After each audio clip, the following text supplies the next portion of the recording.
Joining me to go through the papers now is Noah Khogali, Conservative councillor and political commentator with Young Voices UK. Noah, good morning. Good morning, how are you? I'm very well, thank you. Let's start with the sort of political agenda at home, why don't we? And this idea that Jeremy Hunt is today going to tell Britain's watchdogs they must use their powers to help bring down prices. The public might be thinking, well, you've got power as the Chancellor to do a lot more to have an impact on what's happening to my take-home pay and my disposable income. What do you make of this strategy we're hearing from the Chancellor? Front page of the Times. I think, to be honest, it feels like a lot of fuzzy words from Jeremy Hunt in response to public outcry about measures to reduce inflation, which unfortunately are designed to hurt people's spending power. That's what they're supposed to do. If they work, that's what they will do. But unfortunately, that makes the government very unpopular. And he's, of course, going to be forced to say things now that really make the public feel like that's not, in fact, what's happening. And confuse, I think, the public, because it seems like the government's pulling in two directions. OK, what are those directions? So obviously, the government and the Bank of England, in terms of the broad political picture, are trying to reduce the amount people are spending. But if that's a hard pitch to put to the public, because most people in their day-to-day lives aren't considering the broad economic picture of the entire country. And that's exactly what this is. Most of these companies, I think, are probably going to turn around to Jeremy Hunt and go, well, what are you going to do about it if we don't change our behaviour? And he's not going to introduce price caps, because the Conservative Party would eat him alive, and it would be a complete desecration of any free market principles that he's ever espoused or purported to hold if he did that. So there's not a huge amount he can do here. But at its heart, the issue here for the government is that they've promised to achieve something on inflation, but it's not really in their control. And they hoped it was going to happen, and they hoped they were going to be able to claim the success of it. But now it looks like it's not going to happen. They are also going to have to deal with the repercussions of that, even though it's not really technically their fault. It's, I guess, the two directions as well are, in one sense, saying that we're trying to help you, but at the same time saying, well, this needs to hurt, otherwise it's not going to work. So you've kind of got to balance that out. You mentioned that this was going to be unpopular. The Prime Minister spoke directly about the popularity of his policies yesterday and just said, look, large public sector pay rises will be giving with one hand and taking away with the other. And if I've got to make unpopular decisions to bring down inflation, that's what I'll do. And look, that makes absolute sense. But at the same time, I think it's probably dawning on this government now that those kind of decisions, especially rejecting recommendations on public sector pay, will probably be electoral suicide, but it is the right thing to do for the country. And that's quite a meaningful change, I think, from other prime ministers that we've seen, that there is a clear decision here to do what is the right thing over what's the popular thing. And in the short term, that probably won't help Rishi Sunak, the government's poll ratings. But in the long term, I think it will mean that history and the political analysis looks on him and hopefully this government with a bit more sympathy, that they have tried to do the right thing, but they've just played the political game a bit poorly. Well, time is not something they have lots of when we're looking at when the very latest date that a general election could be called, sort of 18 months or so. The Telegraph are talking about the action going to be taken by junior doctors who are going to go on strike for 5 days. This is from July the 13th all the way through to July the 18th. That will be sort of the longest strike action that we've seen. That's going to hurt, of course, the ability of the health service to provide care to people who need it.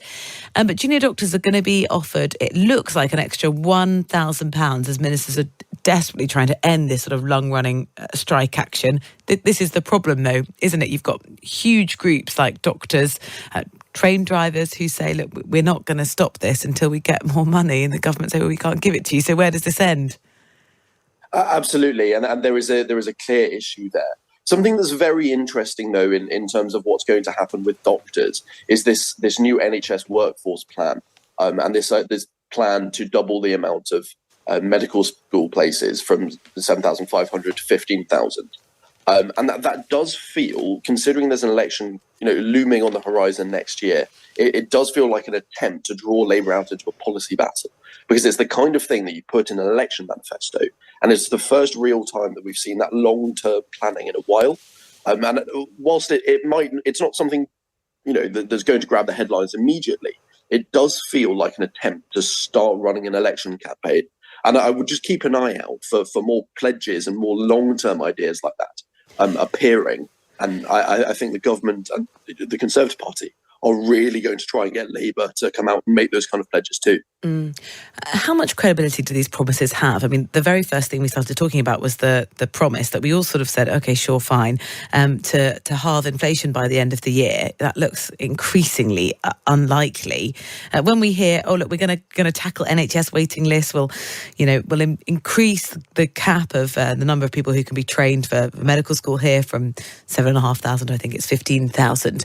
Do you think it really washes with the public, or do they just think, well, you're just trying to win my vote over? I think that's the problem with the government's 5 pledges that they've made, is that until you actually start achieving things that you say you're going to achieve, the public are going to view anything else that you say with a lot more scepticism. And that's a problem for the government, because it's hard to point to things, even especially on something like house building, which has been a very loudly shouted about topic recently, that the government has achieved their targets on. And that's a reality that's going to be a challenge for the political strategists that are working for the Conservative Party at the next election, because those successes over the past couple of years, post-COVID especially, have been very, very hard to find. And it's going to end up, I think, in a policy battle at the next election, where both parties are looking at the economic front and going, well, we can't actually promise very much because neither of us are going to be able to achieve it.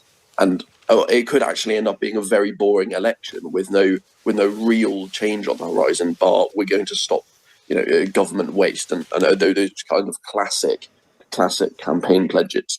Well, we're starting to hear the hints of those already, particularly from the Labour Party. Keir Starmer was in the building at the Times HQ last week, and we got a sort of a flavour, I think, of what's to come. Front page of the Times, Noah, is there's these plans to let train companies offer cheaper tickets. Now, that sounds great, but they're being blocked by the Treasury because officials are trying to sort of, so says the paper, run down the railways. What's actually going on? So what the Treasury are concerned about is the fact that there is already a public subsidy of about £11 billion towards the railways. And what the Treasury are concerned about is that this, demand-led pricing, which sounds great in theory, will essentially lead to a spiral of lower ticket costs as people get used to the cost being lower, I suppose. And over time, that will just result in the public purse subsidising railways more. And what the Treasury are really calling for is, seismic change in the way that railways are run to bring down the costs, because in the long term, that's the only way to make it sustainable. So run it more like a business rather than just a public service that you can sink money into indefinitely. And that's really the issue here, is that the Treasury are just concerned about what happens in long term. If we do this thing that it will make us feel all nice and fuzzy now, does it just in the long term come back to bite us? I was talking to the chief executive of EasyJet last week at the Times CEO Summit, and the average EasyJet fare is somewhere in the region of between £60 to £65. Now, when you look at how much it costs to take the train, you think there's got to be some kind of revolution, doesn't there have to be? Because it is crazy that it would be cheaper to fly, from here across the channel somewhere than take the train, I don't know, from here to Manchester. Yeah, absolutely. And I think part of the issue is that it is much harder to create a proper functioning free market in terms of railways than it is in the air.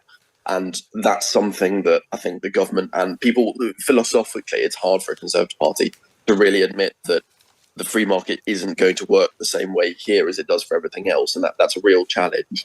But it's something that we need to have a serious look at, especially in terms of bringing down costs. And whether that's, driverless trains and things like that, that's something the unions aren't going to be huge fans of, but in the long term is the inevitable reality of where we're headed. And needs to be something that's considered.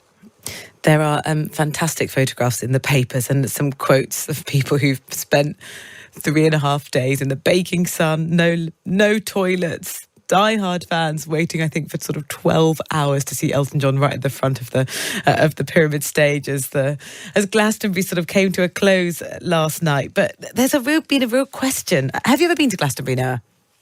I've not, no. Or festivals in general, have you been to any?